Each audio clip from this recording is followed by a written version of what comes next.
A atuação de espiões nazistas no Brasil durante a Segunda Guerra Mundial foi intensa, conforme registros do Departamento de Ordem Política e Social do governo de Getúlio Vargas. E a atuação da contra-inteligência brasileira nesse período também não foi diferente. Antes de prosseguir, gostaria de me apresentar. Eu sou o Lopes, B. Lopes, um curioso sobre assuntos de coleta de informações e assuntos outros relacionados a esse tema, e esse é o canal O Espia. Então, sejam bem-vindos. Nações, seja em tempos de paz ou não, sempre procuraram conhecer os segredos de outras nações, principalmente no que diz respeito às suas atividades industriais e comerciais, política exterior e militar, assim como em pesquisa também. E a busca por essas informações é uma constante, tendo na espionagem uma das ferramentas para esse intento.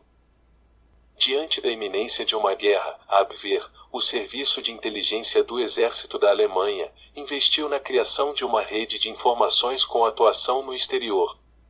E o Brasil também foi alvo de interesse. O alto comando das Forças Armadas Brasileiras já havia mapeado os principais problemas que o Brasil poderia enfrentar durante a guerra que se apresentava. As preocupações passavam pela existência de espiões e sabotadores em solo tupiniquim, afundamento de navios mercantes brasileiros, de um levante das colônias de imigrantes alemães como força de apoio a uma invasão ao país, de um conflito com a Argentina, dentre outros. Com o interesse da Alemanha na região, agentes da Abwehr foram enviados para o Brasil com o intuito de criar uma rede de informações com conexões por todo o continente americano. Tais agentes foram posicionados em cidades importantes em solo brasileiro, visando em um primeiro momento, informações políticas e econômicas sobre o país. Posteriormente, informações sobre a movimentação das forças aliadas pelos portos e bases americanas pelo Nordeste brasileiro passaram a ser demandadas. Jornalistas, funcionários de embaixadas, profissionais em posições chaves, trabalhadores de bares e casas de festas, dentre outros, são procurados por agentes secretos para a prática de coleta de informações. E no Brasil da época não foi diferente, haja vista que pessoas comuns se envolvem no jogo da espionagem por razões diferentes. Razões essas que podem ser explicadas pelo acrônimo MICE na língua inglesa. Ou seja, homens e mulheres que prestam informações em troca de dinheiro, que o fazem por questões ideológicas, que são coagidos ou chantageados, ou que simplesmente anseiam pelo status da função assumida de agentes secretos. Um espião ou agente secreto, ou como se fala atualmente, um oficial de inteligência, tem a função básica de coletar informações, mas sem chamar a atenção para o que está fazendo. Muitas das vezes, esse agente secreto busca um colaborador ou um informante, compra informações, controla atividades, dentre outras. E, ao conseguir informações de interesse, o espião precisa dar destino ao que foi coletado o mais depressa possível, uma vez que a informação tem prazo de validade, utilizando um meio de contato seguro, seja através de mensagens criptografadas, encontros, uso de locais escondidos conhecidos como dead drops, dentre outros. No Brasil da época da Segunda Guerra Mundial, os espiões operando em solo brasileiro para se comunicar com os seus contatos, utilizaram, inicialmente, cartas criptografadas, técnicas de microponto, caixas postais, malotes diplomáticos e outros. Mas, o meio mais difundido pelos espiões do eixo para a comunicação passou a ser o uso de estações de radiotransmissoras. Dessa forma, os espiões conseguiam se comunicar com estações radioreceptoras na Europa, bem como com submarinos e navios operando pela costa brasileira. O Brasil não possuía experiência pregressa no jogo da espionagem, e nem de um serviço secreto estruturado para lidar com o cenário que se apresentava na Segunda Guerra Mundial.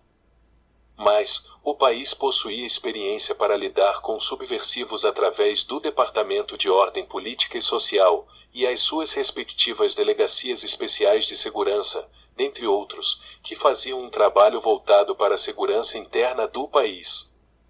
E, a essas atividades foi somado o trabalho de contra-inteligência devido às operações de espionagem de nações estrangeiras em solo brasileiro envolvidas na dita guerra, como Alemanha, Itália, Japão, Estados Unidos e Inglaterra. A polícia política no governo de Getúlio Vargas, que já trabalhava há anos na vigilância de subversivos através da seção política, a S1, e com a seção social, a S2, das delegacias especiais de segurança, contava também com agentes da seção D, ligados ao delegado especial. Posteriormente, surgiram o Serviço Secreto de Informações destinado a operações de caráter sigiloso, e a seção do Serviço Reservado, a SR.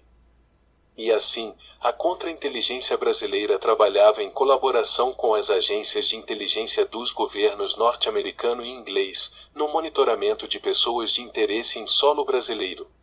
Essa contra-inteligência brasileira também trabalhava com colaboradores e informantes, pois fontes humanas de informações são de grande importância no jogo da espionagem.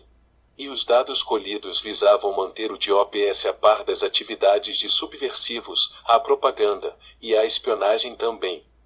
A seção S1 fazia vigilância de pessoas de interesse e buscava recrutar informantes no movimento integralista, em centros de encontros alemães, entre funcionários de consulados e embaixadas, ou nos lugares frequentados por pessoas ligadas a estes segmentos sociais.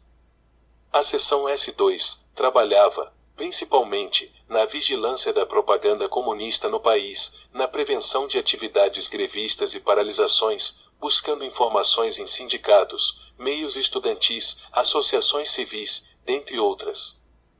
Os agentes do delegado especial operavam de forma dissimulada em vários ambientes sociais, buscando informações que pudessem agregar valor a um trabalho de interesse. O Serviço Secreto de Informações, criado formalmente em 1938, mas que já vinha trabalhando em segredo há mais tempo, era um grupo móvel de agentes destinados a missões secretas, os quais trabalhavam oficialmente em outros departamentos policiais e militares, como disfarce.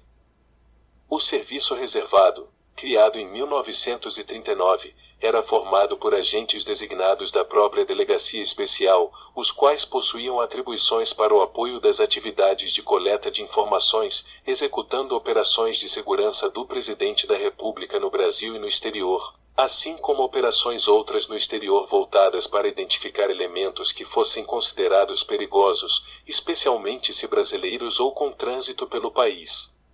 Desde o início da Segunda Guerra Mundial, a contra-inteligência brasileira já monitorava pessoas de interesse no país, acompanhando os movimentos de pessoas suspeitas, investigando conexões e quais os seus interesses.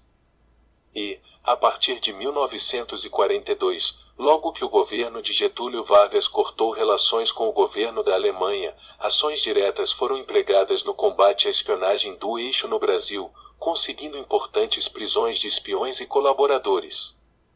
Mas essa é uma outra história. Em meio às ações em curso no combate à espionagem nazista no Brasil, no segundo semestre de 1942, o Serviço Secreto de Informações foi extinto, assim como em 1943, as seções D, que eram os agentes do Delegado Especial, e o Serviço Reservado deram lugar ao Serviço de Investigações e Pesquisas, composto pela Seção de Investigações, a S5, e de Pesquisas, a S6. Em dezembro de 1943 realizou-se no Rio de Janeiro a Conferência Nacional de Polícia Política, com o objetivo de preparar melhor os quadros policiais para a atividade de inteligência. Buscava-se estabelecer uma melhora no padrão através de uma formação bem treinada dos agentes. Especial atenção foi dada aos procedimentos de recrutamento e treinamento de pessoal, operações de campo, e um melhor controle na entrada de estrangeiros ou turistas em viagem pelo Brasil.